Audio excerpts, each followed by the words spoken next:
Welcome to this edition of Insight with Charles Sampson of Charter One North Realty. We are coming to you today from the beautiful Westin Hilton Head Island Resort and Spa, and a little bit more about that in a bit. First, we want to talk about some good news about Hilton Head. We do. I mean, look at this weather. What's not good look about it? Look at this location. Wow. I think I'll stay here the rest of the day. Maybe Amen to that. the manager will let me stay. But yeah, there is some good news. Just recently, the town of Hilton Head has been awarded a gold level bike-friendly community. Now, that's a big deal. It really is a big deal. It's the only one in the state of South Carolina, and there's only 25 of them in the entire nation. We were a silver level up until just now, and now we're a gold level. Cool deal, big deal. Another change kind of shows what growth is on the coast in the coastal region is we're going to have a 854 area code. In fact, it's not there now, but as of September 19th, you'll no longer be able to dial 7 numbers. You're going to have to dial 10.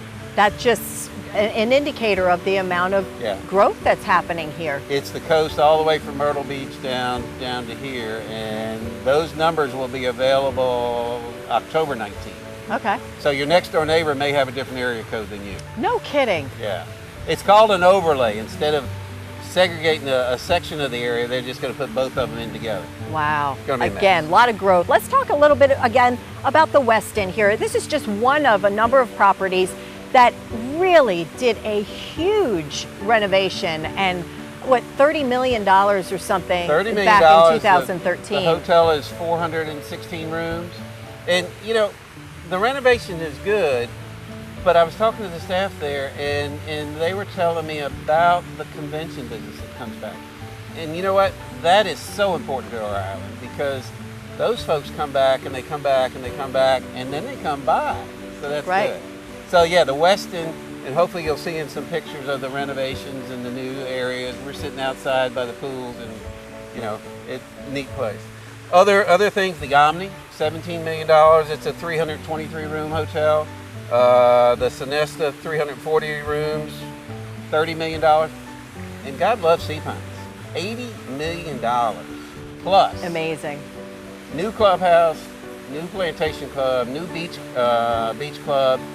If you were at the Heritage back in April, that golf course was pristine and beautiful. If you go down there today, it's dirt. They killed all the grass to replant the whole entire fairway. So yeah, there's a lot of investment, a lot of rejuvenation, and it's good for the island. And this really affects the market here. Yeah, I guess we ought to probably talk a little bit about that. August 1st, September 19th, there's changes with the telephones, but August 1st, there's real changes with borrowers, people that are going to buy real estate and get money. The CFPB, and I'm going to look at these notes so I don't mess it up. Consumer Financial Protection Bureau. That's a government agency that is unfunded. The only way they get funded, as I understand, is they charge fines to the banks, and the fines are $5,000 a day for something, $25,000 a day, or $1 million a day. I think I'd get out of the business of loaning money. I think so. There's some new terms. The Truth in Lending and RESPA is now going to be the Triad, TRID. The Good Faith Estimate is now going to be the Loan Estimate. The HUD, which is the closing document that we all are used to, is going to be the Closing Document, CD. And you know, you would go to your real estate, to your attorney for a closing. Now you're going to go for consummation. Okay. Why they had to come up with a word like that? I mean, I don't even know how to spell it.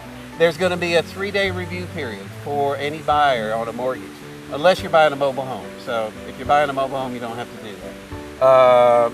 So a thing to buyers, if you're going to make a loan application after August 1st, get it in early, get your attorney early, get your reviews, get your insurance, and get that done. That's going to be the biggest thing. Right. Go see the professional here, and he can help navigate all of these, or help you navigate all of these changes that are taking place. But the bottom line here on the island is that the market is doing well.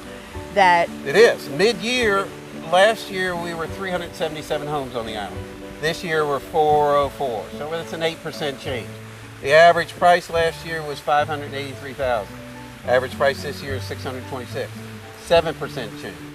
You know, on the market on Hilton Head, there's 828 homes, and 77 are over $1 million. Hilton Head Plantation, which is the #1 community in volume last year, is right at, I think it had 90 houses this time last year, they've got 89. So it's a great time to buy. It's a great time to come visit the Westin and the Sonesta and the other hotels, or rent a villa and come join us at Hilton Head. And you can make this your permanent home, or a great second home. It all works, and this is the guy you want to see. Charles Sampson, charlessampson.com.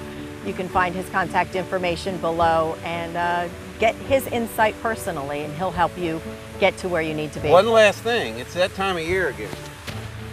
Oh, it's my favorite time of year. That the vegetable garden is back in. I love it. And Thank there's you, Charles. some blackberries for a little treat. I love it. We'll be eating those as That soon came as I from say goodbye. Francis's garden at Seabrook Farms in Hilton Head Plantation. I love it. Again, thank you, Charles. You're And welcome. thank you all for tuning into this edition of Insight. I'm Debbie Court. We'll see you next time.